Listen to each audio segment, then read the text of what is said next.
The dog, man's most trusted furry companion, an animal we fully welcomed into our homes and hearts. Every year we spend a fortune indulging the nation's 8 million dogs. It's fast become the most mollycoddled animal known to man. But the one area in which we spend the most money is dog food. In the morning for breakfast, he has natural yogurt, a teaspoon of seaweed and a teaspoon of natural honey.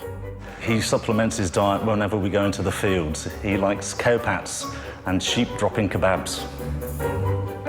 One of the treats we give the dogs is fried chicken and fries. We have our treats and then they have their treat, so it balances it out. I feed her things like chicken wings. You can hear her in the corner sometimes go. As a nation of pet lovers, we spend over £2 billion a year on commercial pet foods. However, there's an increasing number of dog owners who believe we've been sold a pup when it comes to what we feed our dogs. So I think the public have no idea what's going into the dog food that they're buying. When you look at the advertising budget of the big pet food companies, it must have an effect on the quality of the food that's inside it.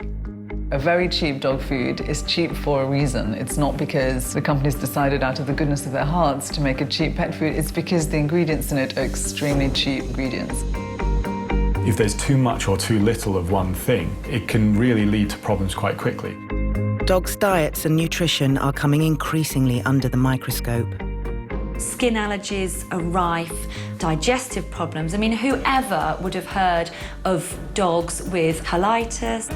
Arguing that one particular processed food produced by one manufacturer is better than another is rubbish. It's like suggesting that one brand of fast food is better than another brand of fast food. The truth is, it's all the same.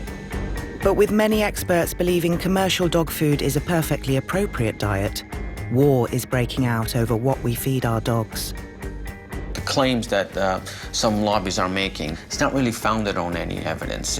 I think they have a lot of catchphrases. The idea that manufacturers are making a product that is not absolutely safe is clearly nonsense.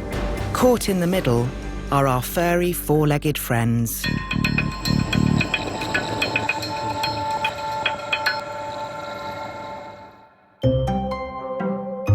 Nowadays, feeding our dogs couldn't be easier. The shelves of our shops are heaving with countless brands and types of dog food. Over the years, dog food has become a convenience we increasingly take for granted. Dog food was invented in 1860 by a chap called James Spratt. Before 1860, what most dogs ate was scraps and bones from the butcher and whatever was left over. Mr. Spratt was arriving in the UK by boat, happened to notice at the quayside that there were lots of dogs who were running around trying to grab the biscuits that were on the quayside. We go back to the sort of 1930s when the first canning production happened. The Chappell brothers in the UK started to make the first product, and Chappie is still a brand that's around today. And then after the Second World War, as consumers began in general to want more convenient food, the dog food manufacturers really increased their production. And so that's when we see commercial dog food really taking off. But dogs haven't always had their food served up to them in a dog bowl. The first dog to roam the earth, over 30 million years ago, was the wild wolf.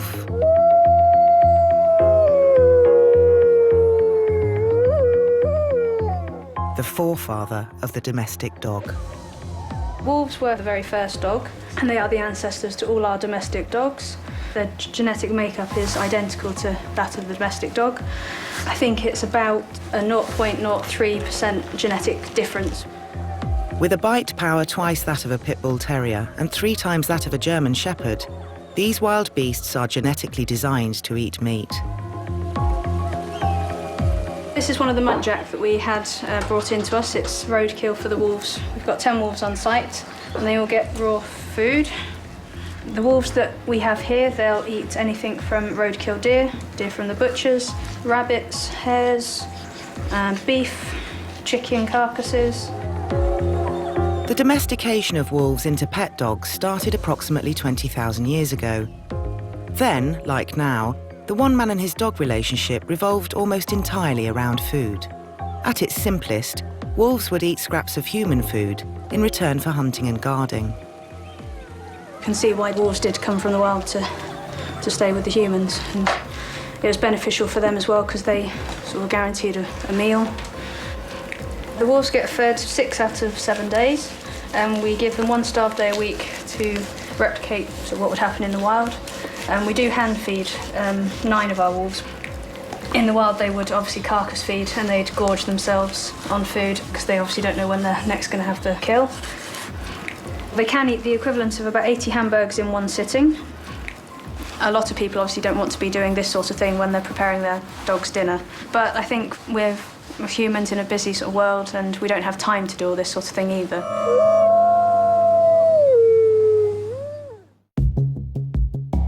But has the chase for convenience in the dog food industry gone a step too far? An increasing number of dog owners are deeply concerned that the welfare of our dogs is playing second fiddle to big business. The dog food industry in Britain is basically a license to print money. The market is dominated by 5 companies. They have 80% of their market.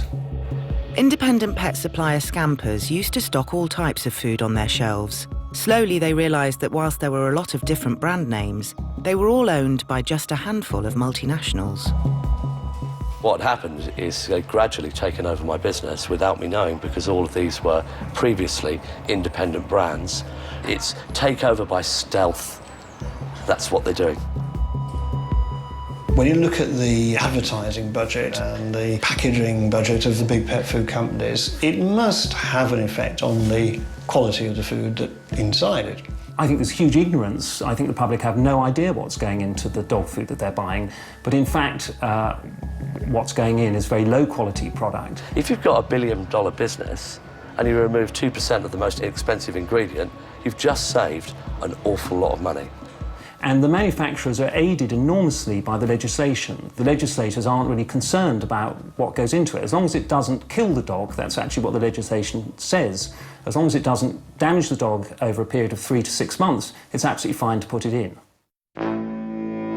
Coming up, as concerns around commercial food increases, today more than ever, owners are opting for alternative diets when it comes to feeding our 4-legged friends. She has scrambled egg for breakfast with cheese, sometimes as a treat. I'm quite happy to give them a home, but only if they're vegan like me. There's duck, there's beef, there's chicken. I tell you what, with a bit of pasta, it'll be all right.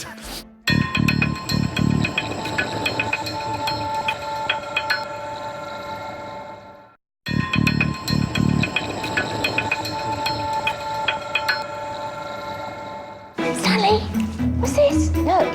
Stanley's now on an allergy-free diet, which is high-protein chicken and fresh vegetables. Sometimes for variety, he has a bit of scrambled egg or a bit of fish. This is Shanmei and Melody. They are eating a vegan diet. I usually cook brown rice, mixed vegetables, and tofu. They enjoy the vegan diet very much. As a nation, we're creatures of habit. So if we're to give up canned dog food, what dietary choices do we have when it comes to feeding our 4-legged friends? One option is gaining ground on the south coast. Brighton is the unofficial HQ of British vegetarian dog owners. Flying in the face of canine biology, meat has been totally removed from their dogs' diets. If you have a dog living in your home, you become responsible for feeding that animal and you make decisions on his behalf when you go down to the shops. A lot of our customers are thinking about the nutrition, they're thinking about the wider impact on other animals and also thinking about perhaps the environment as well. But everyone makes decisions on behalf of their dog. Otherwise, you'd take your dog to the supermarket and he'd come out with a little trolley full of sausages and crisps. We found that a lot of our customers, the problem they have is they'd like to do something ethical, like rescue a dog, but then they're sat at home in the kitchen, about to feed their dog and about to spoon out a can full of other animals that were less fortunate. And if vegetarian dogs seem strange, what about vegan? Meat-free hot dogs. I've been a vegan for 26 years, and I have 2 dogs. I did feed them tiny bits of meat up until about 2.5 years ago, and I just couldn't do it any longer. I just couldn't open any more tins of meat. There's no such thing as humane meat. What's this? Look! Most of my friends are veggie, vegan, animal rights people, and so within our community it's quite natural to feed our dogs a plant-based diet. They enjoy the food, they scoff it. But if left to their own devices, would Denise's dogs really go for vegan sausages over and above pork ones? Unfortunately, the dogs don't share my philosophy, so given the chance they would eat meat. Come on then, good girl. Being a vegetarian or vegan is really a sort of philosophical choice. So unless you're having a philosophical discussion with your dog, he's unlikely to become a vegan, but you can feed him vegan food and he likes it, he's eating it, he's happy, and he's staying healthy. You can cook lentils and rice, and I think most dogs could live quite happily on a vegan diet, a human vegan diet. I wouldn't go back to feeding them other animals. People are always saying that human beings are meant to be meat eaters. Well, maybe they think they are, but I know I don't have to be. And the reason I take in dogs is because they're unwanted, they're homeless. I'm quite happy to give them a home, but only if they're vegan like me. All the veggie diets that we've seen provide all the complete nutrition a dog needs. Since swapping diets, we've had people reporting benefits. Some people found their dog's arthritis was alleviated. We've also had one customer who had a dog that repeatedly fitted, but when they changed the diet, it hasn't fitted since. There's an assumption some people make that our customer base are going to be some sort of vegan extremists and they're going to force their views and this diet on the animal, and there's some poor dog who's whimpering away wishing he could have a sausage. The way I see it, didn't seem right rescuing them just so that other animals would have to be killed. I think they're happy with their lot. And let's face it, we all have to put up with our lot in life. Life isn't fair. But it's certainly fairer for the cows and the pigs and the sheep.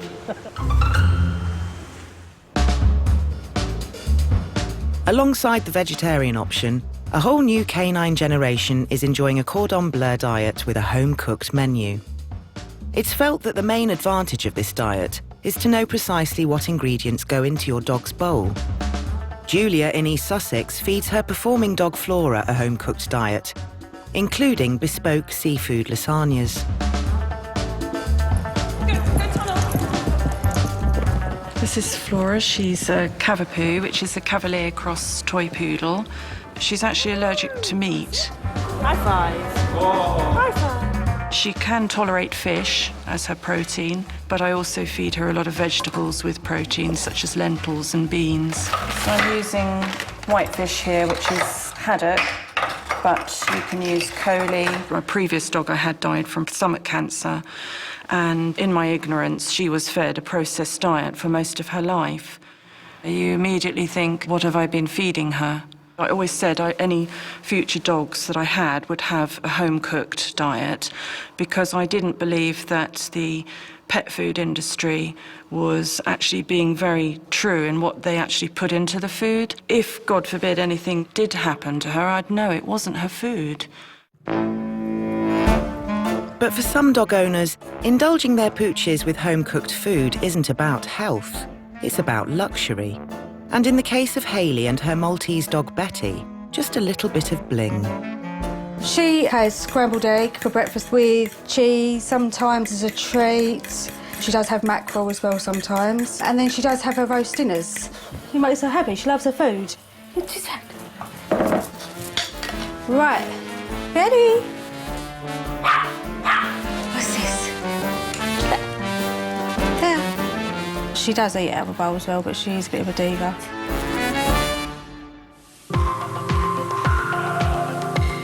One worried dog owner was so convinced of the benefits of a home-cooked diet, she went a step further, creating a high-end pet food brand, Lily's Kitchen. I started Lily's Kitchen because my dog Lily was really ill. She had lots of kind of scabs on her stomach and on the top part of her body as well. And I thought maybe there's a connection between her food and also her skin condition. So I decided that I was going to start cooking for her. So I made a few basic meals, and within a couple of weeks she got better. And I thought, what have I been feeding her up till now? You know, it must have been something related to the food because the change in her was so dramatic. When I started Lily's Kitchen, I worked with 4 different vets, as well as a nutritionist and a herbalist. Our food is completely different from what you can buy in the supermarket, so it's not like this highly processed gloop. Our meat is absolutely fresh. We have whole blueberries in there. Some of the recipes have strawberries in. When you put it in a bowl, you'll recognise everything in there. For Henrietta, the fresh ingredients of a home-cooked diet had some rather refreshing benefits. I just thought Lily smelt the way she smelt, but when I changed her diet, she never smells now. In fact, I forget to bath her for months because she just smells like a lovely sort of wet carpet. But the ultimate, somewhat controversial way you can feed your dog that is fast gaining ground amongst British owners is this. At its simplest, the raw diet is about feeding your dog a daily diet of fresh, raw, uncooked meat, alongside a small portion of vegetables. The belief is that raw meat best mimics the diet a dog would eat in the wild. There are a list of items that you should happily feed your dog. Look at that rich muscle meat. Rib bones in here, excellent free-range Devonshire duck. Pork, sardines, mackerel. Some people pick up roadkill. I know people that have trapped squirrels. You learn to see the goodness in something like this. Because the meat is uncooked, advocates of a raw diet believe it offers the best nutritional value. As soon as you feed your dog on a raw, natural diet, you see the difference. Everybody hates having to pick up the poo. They're trying to scrape this awful, stinking jollop off the floor and putting it into a bag. However, you feed your dog a raw diet, and that poo becomes the tiniest, hard little pellet. A couple of years ago, there was a situation where I had to go abroad. I got in the car and it took forever to get to Heathrow. I went through security and, the usual checks, computer out the bag. The next day, I thought, oh, God, I'm really cold. And I put my hands in my pocket and there was a poo bag. I thought, I come all the way from England and there's a poo bag in my pocket. Now, if that had been conventional dog food, or let's say tin dog food, I would have thought the odour itself in the car on the way there would have put me off straight away.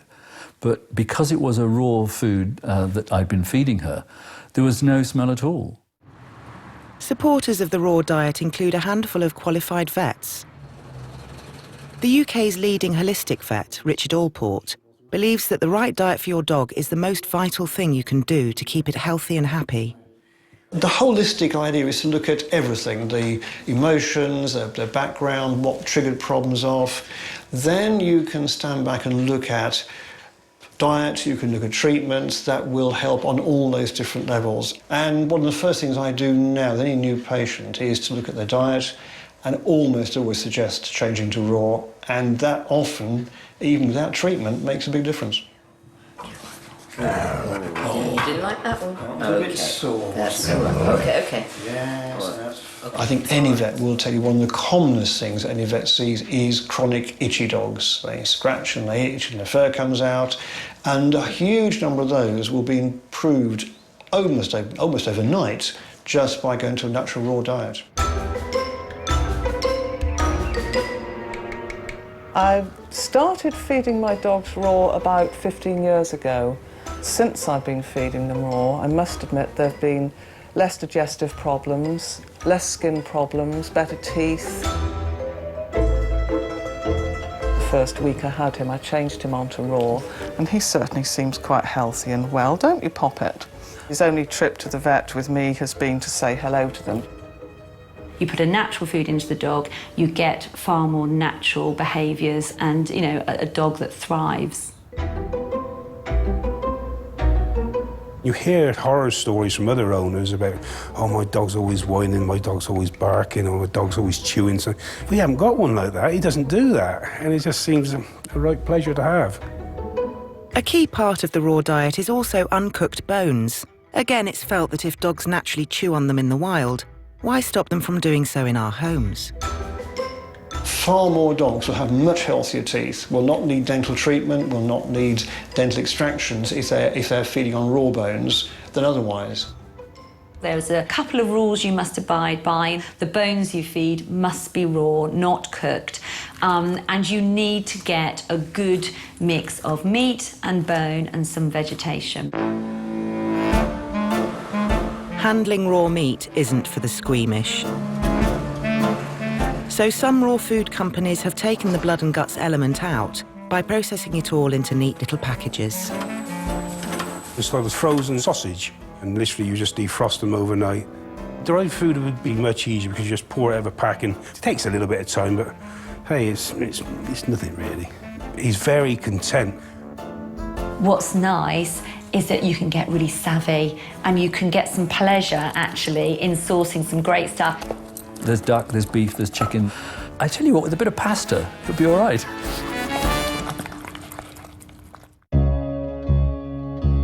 Whilst raw feeders are adamant that a natural diet is the best way to feed a dog, they're even more passionate with their criticisms of commercially processed dog food. One concern is that it contains ingredients dogs don't need. A processed diet has grain in it, for example. A dog does not need grain. It cannot process grain effectively. That is why when you feed your dog a processed diet which has grain in, there is an awful lot of poo coming out the other end, because all it's doing is filling the dog up and the dog can't actually utilise that. Poor nutrition can also lead to other problems. Skin allergies are rife. Digestive problems. I mean, whoever would have heard of dogs with IBD, IBS, colitis? There's a huge problem in dogs with obesity and diabetes and diseases to do with nutrition. And it's interesting, if you have a dog, say, with diabetes, your vet will often sell you a special prescription diet, which is essentially high protein, low carbohydrate, which is what they should be eating anyway. The food is designed to look meaty, to look chunky. It has gravy. I would love to know what's actually in that gravy. Probably a mix of sugars, and that's why the dogs lap it up first, because it's really sweet. They get a sugar rush, they're getting carbohydrates that they don't know what to do with, and they start to bounce off the walls. What is most heartbreaking, and what we see time and time again, is when we're talking to rescue centres, is people will take their dog because they cannot cope with the dog any longer. It's untrainable, it's bouncing off the walls. And what absolutely breaks my heart is that if that dog had been fed a natural diet, it wouldn't have ended up in a rescue home. And I'm sorry, it gets me every time. But, you know, it loses its home.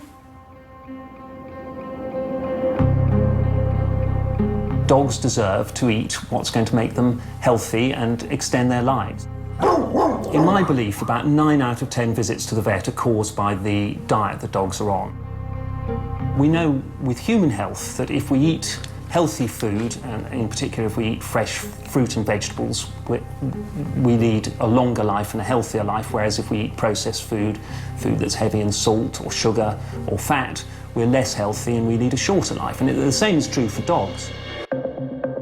Coming up, with commercial food now in the spotlight, some difficult questions are also being asked of the relationship between vets and the nutritional advice they pass on to dog owners. Sadly, I think our profession has slightly been conned by the big pet food companies who say, we know how to feed, we know about nutrition. They don't. Vets should be the ones talking about nutrition. All we seem to do is go along with what the big pet food companies say. What the pet food companies are called into is to really help out in terms of nutritional training for the vets, but there's no particular axe that they're grinding when they're doing that. I think that vets get an element of nutritional training, but unfortunately it's product. I call it product training. I think big, reputable pet food manufacturers, on the whole, have done a lot of research into the specific needs of our pets.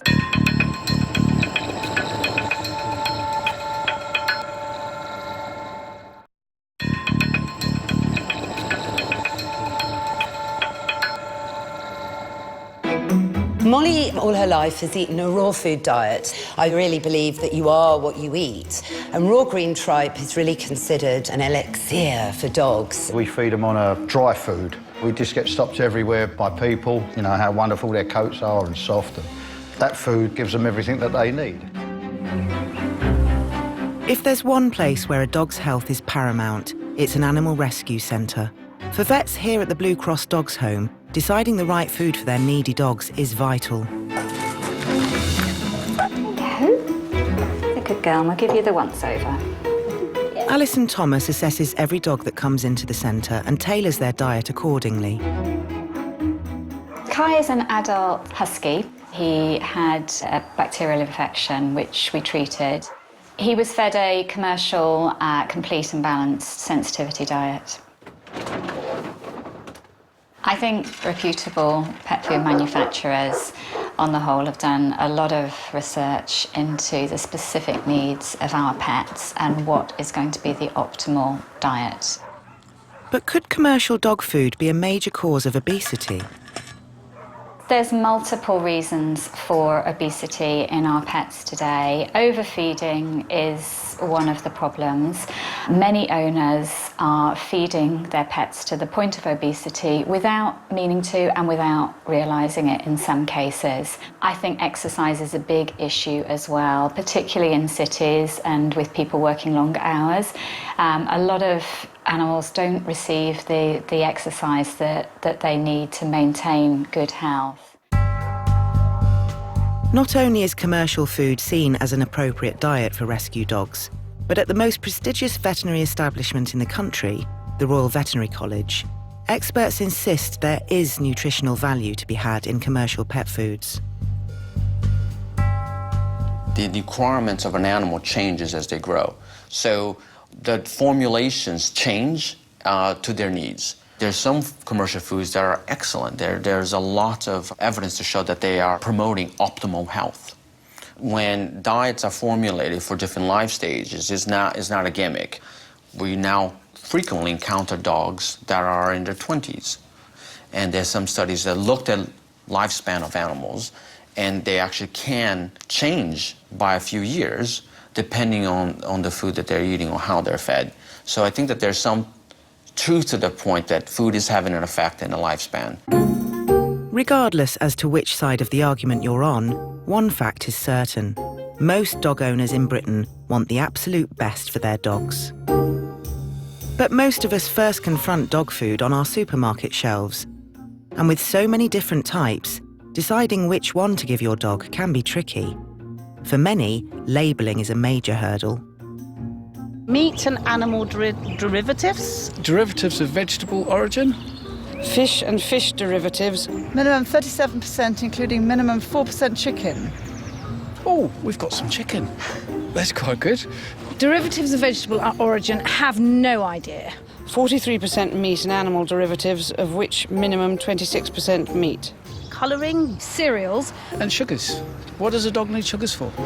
Very confusing, don't know. The word derivative, well, it tells you that they don't want to tell you what it is. I'm assuming people don't even read it and just give it to their dogs. The biggest issue I've got with anything which is processed is that you really don't know what's in it. And actually, unless you try very hard to read the label, you don't know where it's come from. I don't personally understand a lot of the ingredients that are listed. I don't know why they're in there. The Pet Food Manufacturers Association is the principal trade body representing the UK pet food industry. They're well placed to help explain why the labelling on dog food is so impenetrable. The thing you have to remember about pet food is we don't have legislation written just for us. What we have is legislation that covers feed industry. So it's really aimed at farmers and people who are in the feed industry. They don't want to make different regulations for pet food, so they've lumped pet food in with feed animals, but they're very different. So we don't really have the ability to use the terms often that we would like to. There's not really that many ingredients that you would recognise in the food itself. So things like animal derivatives, minerals of a vegetable origin. You know, I thought, well, what is this? Meat and animal derivatives is what we are required to call the parts of the animal that we use once the human food chain has taken what it needed. It's not going to be the prime cuts of meat, but they're not to say that they're not nutritious. With virtually all tins of wet food and bags of dry kibble claiming to be nutritional, the term embraces all manner of weird and wonderful ingredients. It could be hair, beaks, hooves, tails, testicles. The bits and pieces that nobody else wants. A very cheap dog food is cheap for a reason. It's not because the company's decided out of the goodness of their hearts to make a cheap pet food. It's because the ingredients in it are extremely cheap ingredients. Most commercial foods also contain a wide range of additives and flavourings. It's there to make sure that when you take that product and you've opened it, and in a week's time, it's still going to give you the same quality. The flavourings are so strong on those processed foods that that's why other dogs will sometimes come along and eat the poo of processed fed dogs, because it still tastes like the kibble, because the flavourings, the flavouring enhancers and things like that are so strong. Additives are there for many different purposes, but manufacturers will use them as less as possible because they're expensive. So they don't want to use additives if they can avoid it. One of the key ingredients in most commercial dog foods is the use of colorants. The way they make the dog food is they heat it to a very high temperature and it turns into a sort of grey goop. That's the only way to describe it. I was smuggled into a factory and I've seen it being made, so it's in huge vats and they're rendering it all down. It's a fairly insipid colour. It doesn't look like what goes into it. No one's going to buy dog food that looks like a grey goop, so the first thing they do is they add some colouring to it. They add artificial colours to it. Colours that look like the food's been made in Sellafield. Colorants are sometimes used because during the manufacturing process, the colour of the product degrades, so a consumer will want to make sure that that product looks the same every time. Most dogs don't care what it looks like, they like what it smells like and what it tastes like. Sometimes they're used not really for the dog, because the dog is pretty colourblind. The bigger pet food companies are selling to the people and not selling to the dogs. When it comes to the welfare of our beloved dogs, it's hard to find an entirely impartial opinion. One watchdog, however, is seeking to demystify the jargon. So it says healthy digestion, strong muscles, healthy teeth, healthy heart. Now, the problem is there's no tests that you need to pass in order to say that your food helps to promote a healthy heart. It says natural quality ingredients for healthy digestion, but all you have there is very, very broad terms that really could mean anything. I mean, the main ingredients: cereals, meat and animal derivatives, vegetable protein extracts. A legal but controversial ingredient, propylene glycol, is another worry for many dog owners. Propylene glycol primarily is a preservative in this one, but actually that's one of the main constituents of antifreeze. When you're looking at buying a dog food, the first thing to do, because there really is no way of telling what's in there if they don't tell you, if they do use these umbrella terms, then just put it back on the shelf. There are certain rules about food labelling. So when you're looking at a bag, if it says chicken and rice, it has to have a minimum of 26% chicken. If it's rich in chicken, a minimum of 14% chicken. And then if it says with, it only has to have a minimum of 4%. And then if it's flavour, none at all. Decoding the packaging isn't easy. So what else should we be looking out for? Meat should be the first ingredient on the packet, really. So that would be sort of a half to 2/3 meat. You do want to steer clear of anything that's too high in fat and sugar. Wheat, maize, perhaps not so good, but things like brown rice I've always found to be a really useful ingredient for a lot of dogs because it contains a massive range of nutrients. A lot of manufacturers sort of go out of their way to make it difficult for us, but if you know what to look for, then you can really make the right choices for your dogs. One of the most alarming accusations being thrown at the commercial brands revolves around them having infiltrated the pet healthcare system. It's felt that the very people we turn to for advice on our dogs' dietary needs, namely vets, aren't quite as impartial as they would like us to believe. When vets do their training, they get about half a day usually on canine nutrition, and that half day is sponsored by the major dog food companies. And what the dog food companies aren't saying is, well, the choice is, will you give the dog a raw food diet, a natural diet, or will you give them processed food? They just start on the premise that the processed food is the only sort of food that the dogs should receive. So the information they're given is not necessarily the information that's in the best interests of the dog. I think that vets get an element of nutritional training, but unfortunately it's product. I call it product training. I went along with what was the norm, and that was what vets did. You suggested to commercial diets, and it was the usual thing to do. I think there is a problem. Why can't we source independent education that is not branded? The pet food industry should be a partner and not sole charge of providing education. The consumer will benefit from having multiple views. Indeed, with commercial pet food products often taking pride of place in veterinary receptions, it's felt that there is a commercial connection between the nutritional advice given by vets and the food on sale in their practices.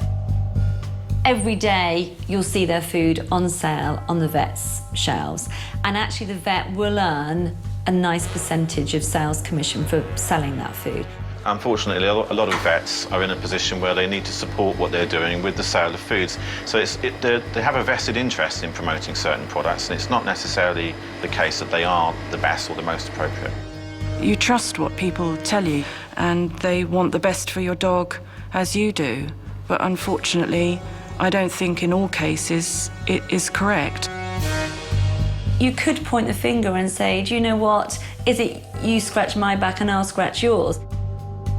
I have a huge amount of respect for the commercial food that we feed. The fact that it's donated to us is absolutely wonderful. As a charity, we have to make judgments based on what is available to us and what is affordable.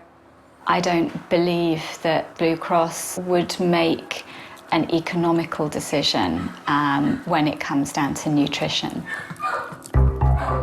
But for those advocating alternative diets, suspicion towards the commercial brands and their far-reaching influence on the health of our dogs still persists.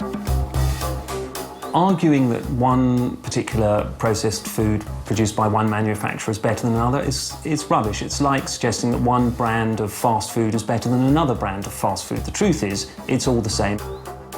There's a lot of evidence to show that a lot of diseases are managed by appropriate diet. Whether a lot of it's caused by commercial diets, that's the part that we don't know. This suspicion about the integrity of the pet food industry is being stirred up by people who also have a vested interest. They've got a book to sell you, they've got a product to sell you. Coming up, commercial dog food isn't the only diet to come under scrutiny. I've certainly seen cases of dogs that eat a raw meaty bone diet with dental disease. And some concerns with the raw diet are slightly more worrying than others. Dogs are very prone to salmonella, and the salmonella is on the shedded coat.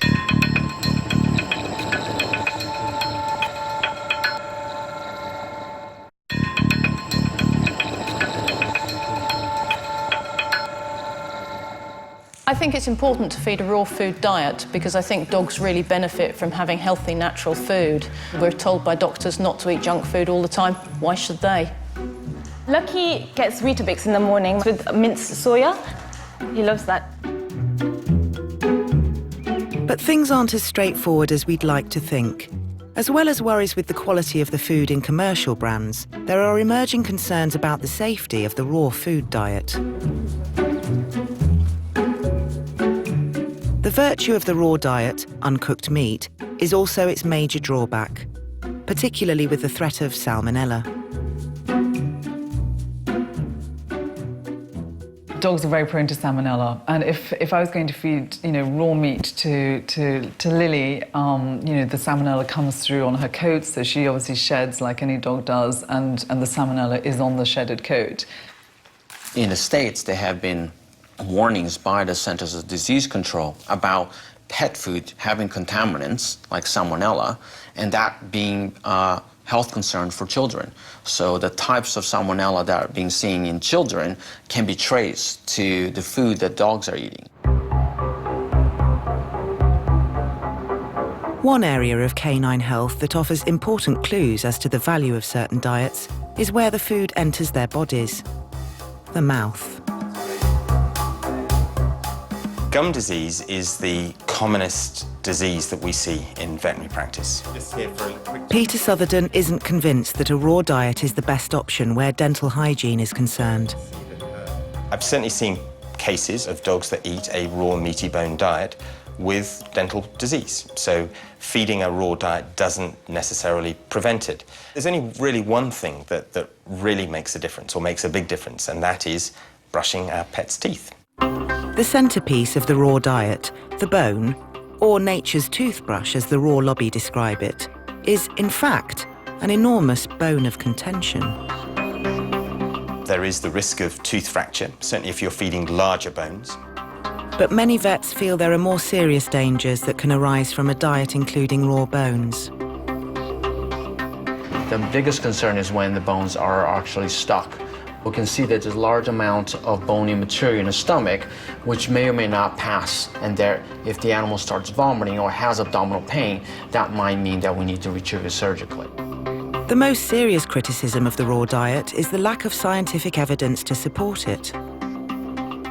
There's a lot of claims about raw food diet in terms of their health benefits, and yet all the research that's come out has raised concerns about their safety in terms of bacteriological contamination, their nutrient balance, but there hasn't been any to demonstrate any clinical benefit.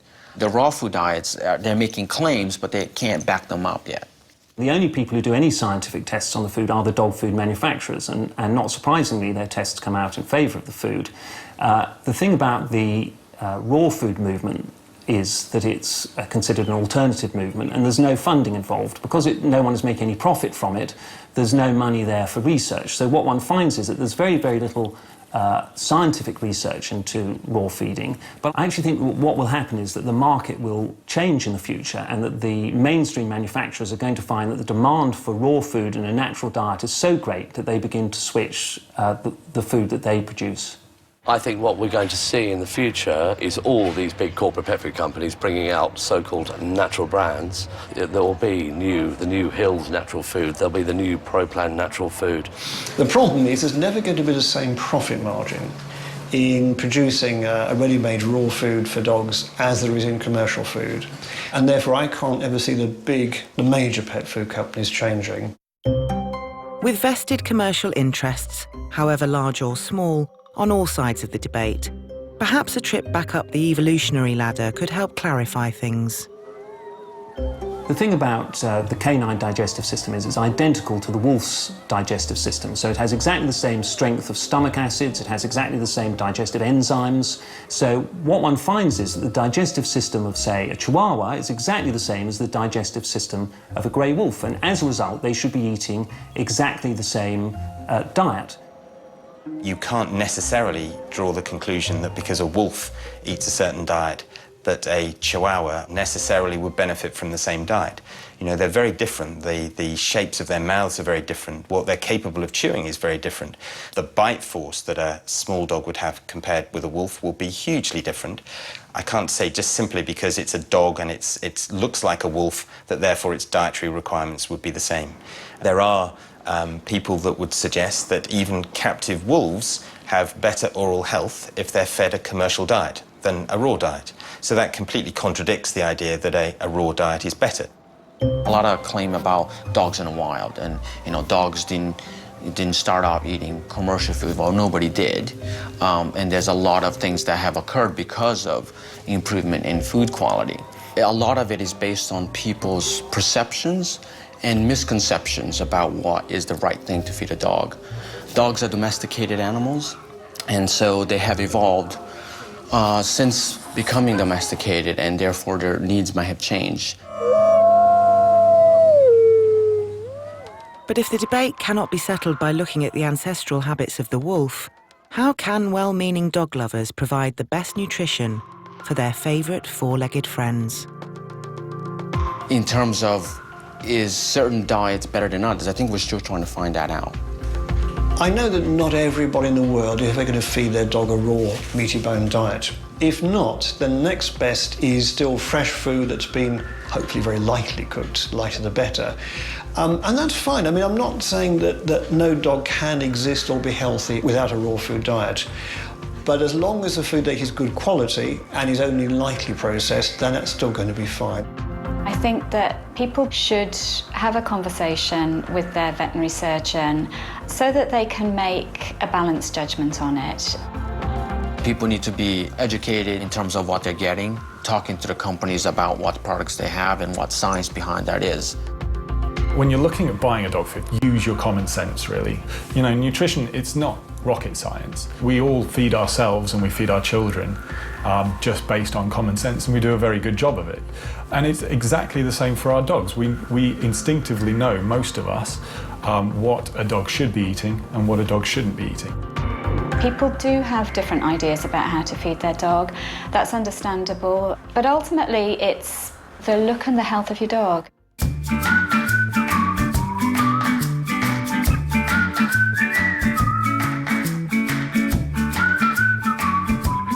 From city to swamp, Ben Fogle's leaving the rat race behind to tackle new lives in the wild. That's kicking off tomorrow at 9. Back to tonight and what drives a child to commit murder.